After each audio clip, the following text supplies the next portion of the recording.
Assalamualaikum warahmatullahi wabarakatuh. Berjumpa kembali dengan saya Riyadi, calon guru penggerak angkatan 9. Saya dari SMK Negeri 1 Sapuran, Kabupaten Wonosobo. Baik, pada kesempatan kali ini saya ditemani oleh Bapak Muhammad Wahyu Saputra. Beliau adalah salah satu guru kejuruan di Teknik Otomotif di SMK Negeri 1 Sapuran, Kabupaten Wonosobo. Assalamualaikum warahmatullahi wabarakatuh, Pak Wahyu Saputra. Waalaikumsalam warahmatullahi wabarakatuh, Pak Riyadi. Bagaimana kabarnya Pak Putra? Alhamdulillah baik, Pak. Alhamdulillah ya Pak. Ya. Baik Pak Putra, pada kesempatan ini kita akan melaksanakan percakapan pra-observasi. Nah, sebelum nanti saya akan melaksanakan pengamatan atau observasi saat Bapak melaksanakan proses pembelajaran di kelas, atau sebelum nanti saya melakukan proses supervisi di kelas Bapak. Begitu ya Pak Putra ya? Iya, baik Pak. Nah, begini Pak Putra, untuk selanjutnya adapun tujuan daripada supervisi kelas nantinya adalah untuk mengetahui dan juga untuk mengevaluasi jalannya proses pembelajaran yang Bapak lakukan. Dan kenapa kita hari ini melakukan percakapan observasi adalah sebagai persiapan awal sebelum nanti Bapak melakukan kegiatan pembelajaran di kelas agar lebih siap dan percaya diri. Nah, sehingga dapat memberikan pembelajaran yang terbaik bagi murid. Nah, begitu ya Pak Putra? Ya, baik Pak. Bisa disepakati ya Pak Putra ya? Ya, Oke, bisa. Begini, pada kesempatan percakapan pra-observasi ini nanti ada beberapa pertanyaan yang nanti akan saya ajukan kepada Bapak.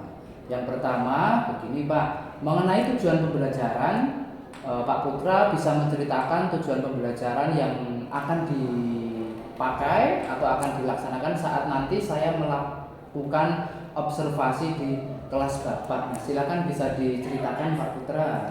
Baik, begini Pak. Jadi berdasarkan rancangan pembelajaran yang saya tuliskan, tujuan pembelajaran yaitu ada 3. Yang pertama yaitu mengidentifikasi peralatan dan perlengkapan di tempat kerja, khususnya identifikasi fungsi dan nama bagian-bagian pada alat ukur, atau yang disebut yang di sini mungkin bisa lebih spesifik, kita alat ukurnya adalah vernier caliper atau jaga sorong.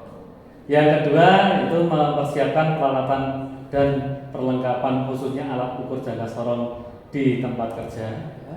Yang ketiga, menggunakan peralatan dan perlengkapan khususnya alat ukur jangka sorong di tempat kerja. Oke, baik.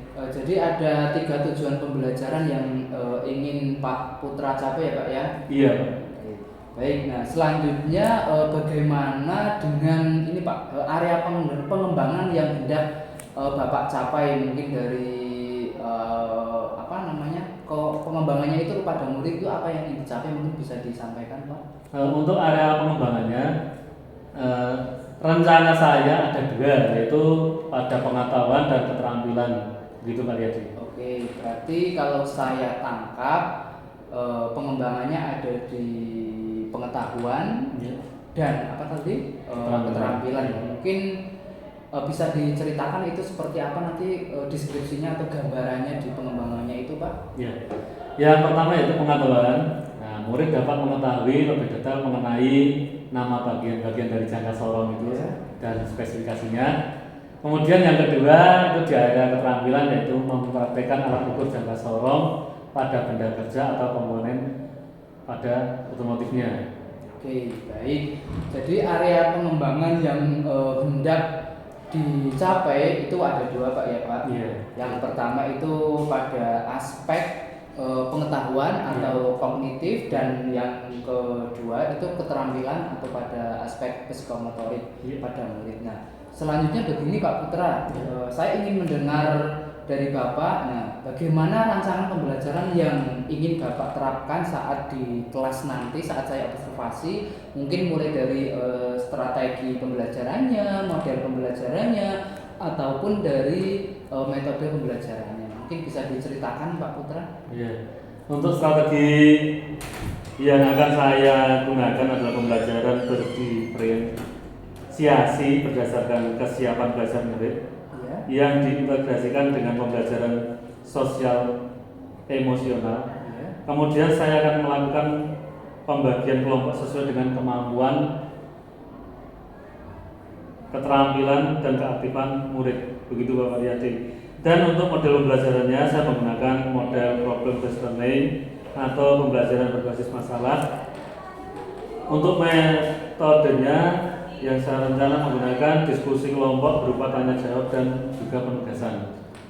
Baik Pak Putra, jadi rencana yang akan Bapak terapkan di dalam kelas menggunakan strategi pembelajaran berdiferensiasi ya, yang mana itu diintegrasikan dengan pembelajaran sosial emosional ya Pak ya. Nah selanjutnya untuk tadi disampaikan model pembelajarannya menggunakan PBL ya Pak, problem based learning ya, dan juga untuk metodenya mungkin metode diskusi kelompok, tanya jawab dan penugasan ya Pak ya. Oke baik, nah sekarang begini Pak, mengenai media pembelajaran, mungkin Bapak bisa menyampaikan rencananya itu media pembelajaran yang akan digunakan saat di dalam kelas itu apa Pak? Untuk media pembelajaran saya akan menggunakan beragam media seperti PowerPoint dan perangkat laptop, alat ukur otomotif jangka sorong, LKPD dan buku cetak. Begitu Pak Riyadi. Oke baik, nah selanjutnya begini Pak Putra, kira-kira kapan Bapak akan melaksanakan kegiatan pembelajaran tersebut, di hari apa, di kelas berapa, dan di jam berapa nanti akan saya observasi atau akan saya lakukan supervisi di kelas Bapak? Baik, kebetulan saya ada jadwal di hari Rabu. Baik. Nanti untuk kelasnya kelas 10 teknik otomotif. Nanti biasanya saya mengajar di jam pertama loh.